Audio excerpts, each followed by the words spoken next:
अश्विनी, मैं आपके पास आता हूं, बताइए जरा शरद पवार को लेकर कल से बड़ा हंगामा मच रहा है। देखिए यहां पर पैनलिस्ट भी बता रहे हैं कि शरद पवार जब कृषि मंत्री थे तब उनके पास बहुत प्रपोजल गए, उन्होंने नहीं स्वीकारे।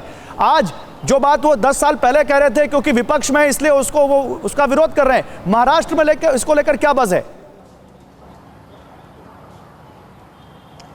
जी, हम सीधे लोगों से ही जानेंगे कि आखिरकार जिस तरह से शरद पवार 10 साल पहले इसी कानून का समर्थन करते नजर आए थे और अब विरोध करते नजर आ रहे हैं। अब यहाँ पे एक बड़े कैनवास में भी देखने की ज़रूरत है कि उस वक्त शरद पवार कृषि मंत्री थे, यानी कि यूपीए की सरकार थी और यूपीए की सरकार में कांग्रेस जो है मुख्य भूमिका में थी, तो कहीं ना कहीं उसका समर्थन कांग्रेस का भी था। तो ऐसे में अब ये बदलाव क्यों, हम लोगों से समझेंगे।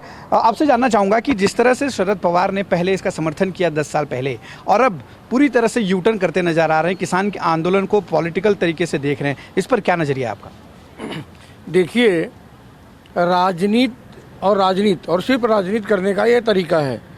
जब पवार साहब कृषि मंत्री थे तो उन्होंने कहा कि खेती में प्राइवेटाइजेशन होना जरूरी है, क्योंकि खेतिहरों की जो खेत में काम करने वाले लोग हैं या जो खेतिहर है उसकी परिस्थिति अच्छी नहीं है। जब आज सरकार ने हौसला बढ़ा करके सरकार को ऐसा लगा कि किसानों की उनसे भी मिली, मुलाकात की सीएम साहब ने। और इस वक्त मनीष सिसोदिया बोल रहे हैं, दिल्ली के शिक्षा मंत्री और उप मुख्यमंत्री, सुन लेते हैं क्या देश के लिए बैठे।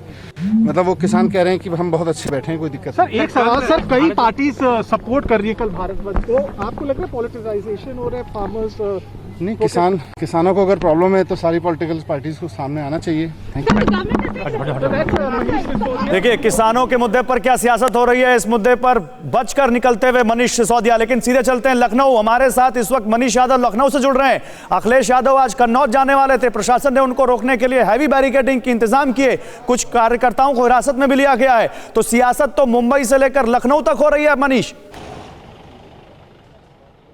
देखिए, बिल्कुल उसी सियासत का हिस्सा ये किसान यात्रा थी, लेकिन पुलिस प्रशासन की तैयारी से शायद अखिलेश के जो एजेंडा था उसमें कामयाब होते दिखाई नहीं दे रहे हैं। अभी समाजवादी पार्टी के कुछ एमएलसी आए थे तो उन्हें हिरासत में ले लिया गया, उन्हें अंदर जाने की इजाज़त नहीं दी गई। कुछ कार्यकर्ता अभी भी हंगामा कर रहे हैं, वहाँ पर रोड पर धरना प्रदर्शन के रूप में बैठ गए हैं। उनका कहना है कि उन्हें समाजवादी पार्टी कार्यालय जाने दिया जाए, लेकिन कोरोना संक्रमण को ध्यान में रखते हुए लखनऊ में वैसे भी धारा 144 लागू है, ज़्यादा लोगों के इकट्ठा होने की मनाही है। तो उन चीज़ों को ध्यान में रखते हुए पुलिस प्रशासन ने पूरा बंदोबस्त किया है कि यहाँ पर समाजवादी पार्टी के कार्यकर्ता जुट न पाए। जो भी है, जरा कोलकाता चलते हैं मनीष, वहाँ का भी हाल लेते हैं। टीएमसी ने भी समर्थन किया हुआ है और टीएमसी भी इसको लेकर काफी मुखर है। ममता बनर्जी ने केंद्र सरकार पर काफी तीखे हमले किए हैं। विपिन चौबे हमारे साथ कोलकाता से।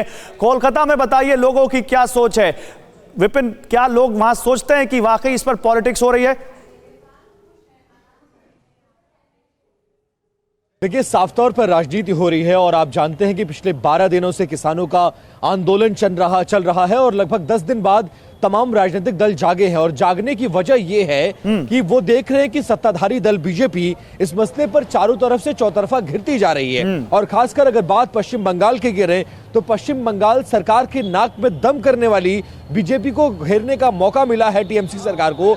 इसीलिए 12 दिन बाद ही सही, कम से कम टीएमसी को यह लगा कि अब उसे एक मौका मिला है जिसके जरिए वो सत्ताधारी दल को घेर सकती है और परेशान किया जा सकता है। इसीलिए बीती रात टीएमसी ने इस पूरे मामले में अपना समर्थन किसानों को देने का फैसला किया है, साथ ही भारत बंद की भी अपील की है लोगों से। बिल्कुल, और अशोक गहलोत राजस्थान के सीएम भी लगातार इसको लेकर ट्वीट कर रहे हैं। जल्दी से जयपुर चलते हैं, जितेश जीठानंदानी हमारे संवाददाता वहां से जुड़ रहे हैं।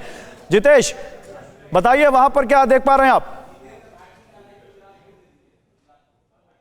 बिल्कुल, राजस्थान के सीएम ने भी कल बोला है कि भारत बंद को कांग्रेस समर्थन करेगी। इस वक्त मेरे साथ व्यापारी और किसान दोनों जुड़ चुके हैं। आप बताइए क्या किस तरह से देखते हैं भारत बंद को?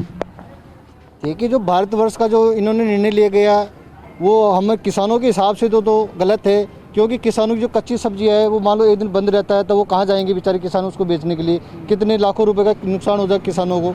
हाँ, हम इसका समर्थन करते हैं कि अगर जो बिल है केंद्र सरकार के द्वारा लाया गया उसमें संशोधन की ज़रूरत है, तो हमारी राय है कि उसमें संशोधन करवाया जाए। लेकिन जो बिल वापस की जो कह रहे हैं किसान वाले जो नेता वगैरह बोल रहे हैं भाई बिल वापस हो, बिल वापस। देखिए, देश का किसान भी एक मत नहीं है। देश के किसानों में इलाके के हिसाब से इस बिल पर अपनी अपनी राय है। पंजाब हरियाणा के किसान की राय अलग है, दूसरे राज्य के किसान की राय अलग है, और इस बीच पॉलिटिकल पार्टियों की राय अपनी अलग बन चुकी है, जिस तरह से वो सियासी रोटियां सेकने की कोशिश कर रहे हैं। अड़ी सोमवार से शुक्रवार शाम 6 बजे सिर्फ TV9 भारतवर्ष पर।